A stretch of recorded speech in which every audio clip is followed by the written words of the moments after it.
Então vamos lá, o Clube Atlético Paranaense, que estava 11 jogos, se não me engano aqui, sem vencer, lutando contra o rebaixamento de 2025, faz então esse vídeo chamada tentando convocar a torcida para dar esse gás na reta final, o que quando eu vi eu não acreditei. Então, entenda uma coisa, o que eu vou falar aqui, a minha análise, não tem nada a ver com futebol, tá? O que nós vamos falar aqui vai além do âmbito do esporte. Isso aqui não tem clubismo na minha análise e eu tenho certeza que os meus irmãos em Cristo que torcem para o Atlético Paranaense vão, na verdade, entender e concordar com essa minha análise. Então, primeira coisa, número um, eu estou vendo aqui a banalização de coisas extremamente sérias. Não sei se você está percebendo o que está acontecendo aqui, mas é muito sério isso. Eu me lembro de uma época em que, quando eu era criança, tudo era demônio. Disney era demônio, Coca-Cola era demônio, até Nike, McDonald's, estava cheio de mensagens subliminares, tinha que tomar cuidado para você não ter pacto com o capeta e tudo mais. Agora, o que a gente está vendo aqui é o outro extremo, onde nada é demônio. Como é que você assiste uma coisa dessa e não consegue enxergar a alusão direta que está sendo feita sobre pactos satânicos? Pessoas que vêm aqui e talvez não consigam enxergar, ele está pedindo a tua alma. Você não viu aqui no vídeo?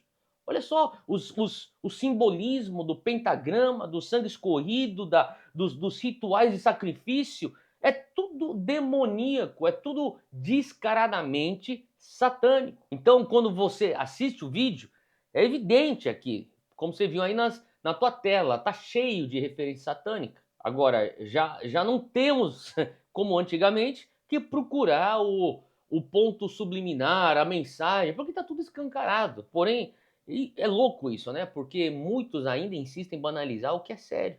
E fica falando, para com isso, deixa de implicância, não é bem por aí, é um exagero.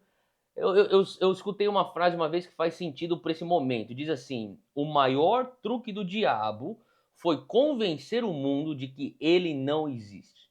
É isso. O diabo quer convencer que ele não existe. Agora, isso aí tem toda a raiz em algo que se chama de naturalismo. O que seria naturalismo? É a perspectiva que essa realidade espiritual do sobrenatural não existe.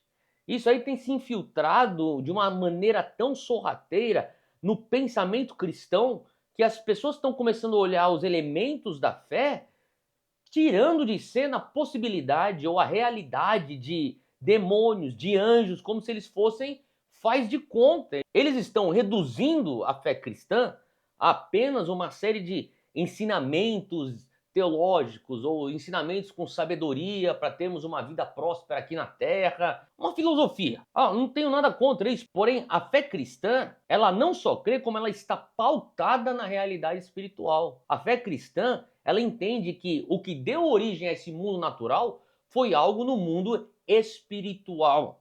Então, inclusive, quando você aceita o Senhor Jesus Cristo como teu Senhor, teu Salvador, você se torna então consciente, com olhos para enxergar o mundo espiritual. Não é isso que o apóstolo Paulo fala lá em 1 Coríntios 2? Ele fala: o homem natural não aceita as coisas do Espírito de Deus. Porém, o homem espiritual julga todas as coisas. O que ele está querendo dizer? Que as coisas espirituais são discernidas espiritualmente. É óbvio isso. E isso inclui a existência de anjos, isso inclui a existência também de demônios e de intentos satânicos, anjos que são enviados pela parte de Deus e demônios que estão buscando fazer o mal. Existe uma guerra espiritual entre essas duas forças e você banalizar a existência e efeito de demônios não faz com que eles não existam. E não muda o fato que eles estão sempre procurando uma brecha, uma maneira para te matar, para te roubar e para te destruir. 1 Pedro 5,8 fala: sejam sóbrios, vigiem. O diabo, o inimigo de vocês, anda ao redor como um leão, rugindo e procurando a quem possa devorar. Ele está procurando uma brecha. É justamente isso que está acontecendo. Ele quer que você seja dessensibilizado, abaixe a guarda, e aí ele tem uma brecha para entrar. Nós não podemos ser levianos quanto à questão espiritual, o mundo espiritual. Ele, na verdade, é mais real do que você vê, é mais real do que você imagina. Agora, o segundo ponto aqui é o que eu vejo como o impacto de nós vivermos nessa era pós-moderna, as consequências da era que nós vivemos. Isso faz com que a sociedade ela tenha alguns posicionamentos, por exemplo, de uma perspectiva pós-cristã, que significa que, por exemplo, a fé em Deus não é mais relevante individualmente, socialmente.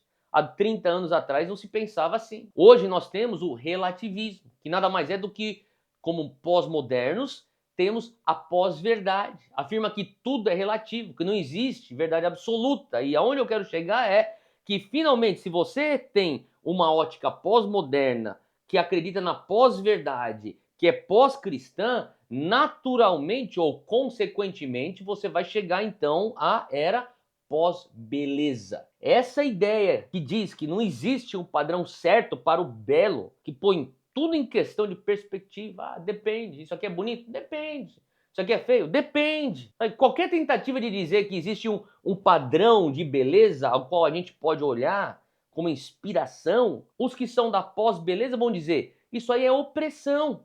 Por exemplo, na arte já existe, é evidente, uma desconstrução daquilo que foi considerado belo por séculos. Há anos aquilo é considerado belo. Você vê isso, essa desconstrução na moda, nas artes cênicas, nas artes visuais, até na anatomia do que seria um corpo físico belo.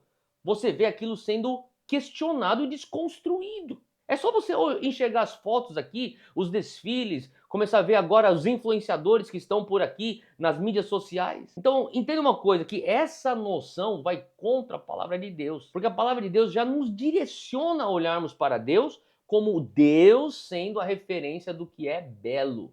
Por isso, existe sim referência de beleza. 1 Crônicas 16, 29 fala: tributai ao Senhor a glória devida ao seu nome. Olha só, presta atenção. Adorai-o, diz a Bíblia. Adorai o Senhor na beleza da sua santidade. O que quer dizer isso, então? Quer dizer que, biblicamente, existe sim um padrão do que é belo, do que é amável, do que é nobre, do que deveria ocupar o nosso pensamento. O apóstolo Paulo fala lá em Filipenses 4, 8. Irmãos, tudo que é verdadeiro, respeitável, justo, puro, amável, de boa fama, se tem virtude, se existe louvor, pense nessas coisas. Ele está falando, seja isso o que ocupe o vosso pensamento. Conclusão: quando se perde a referência do que é de fato belo e aceitável, vemos coisas como a gente acabou de ver nesse vídeo aqui. O que é isso, gente? A normalização de rituais satânicos. Isso aqui é a glorificação do que é o mais abominável. Então para pensar. Desde quando, gente, qualquer tipo de envolvimento com o diabo foi algo a ser almejado? Quando que isso? Tanto dentro da igreja como fora da igreja. Sempre foi tratado como algo tenebroso, até velado, até porque era repudiado. E é muito interessante que a gente está falando disso aqui no mês de outubro, porque é o mês em que ocorre a festa do Halloween, Dias das Bruxas, onde o envolvimento com elementos satânicos, com filmes de terror, com fantasias de demônios é glamourizado. Não é isso que acontece no Halloween? E o pior ainda, mirando as nossas crianças. Então, não tem como você assistir esse vídeo e desassociar esses comportamentos satânicos que você viu nesse vídeo com a dessensibilização que acontece com o ocultismo no Halloween com as nossas crianças. Então, diante do Senhor, o padrão bíblico do que é belo, tudo isso aí que você viu no vídeo é profano, é desprezível, é abominável. Por exemplo, lá em casa, lá eu e Júnior, a gente não comemora Halloween. De maneira alguma, cara. Eu não permito isso. E eu creio que você que está me assistindo também não deva comemorar. Porque isso não é belo. Isso não é correto aos olhos do Senhor. Não permita teus filhos se envolverem com isso. E eu sei que vão ter aqueles que vão comentar: ah, mas não tem nada a ver, agora está exagerando, pegando pesado. Para esses que estão falando isso, o diabo bate palmas, pois vai fazer propaganda gratuita do império das trevas com seus filhos. Então preste atenção no que está escrito lá em Josué 24, quando existe uma tomada de decisão. Ele fala assim: se porém não lhes agrada servir ao Senhor, escolham hoje a quem irão servir. E ele finaliza dizendo: eu e minha casa serviremos ao Senhor. Que seja dito isso de você e da tua família, e que a gente se levante como aqueles que são da luz e não das trevas. Deus te abençoe.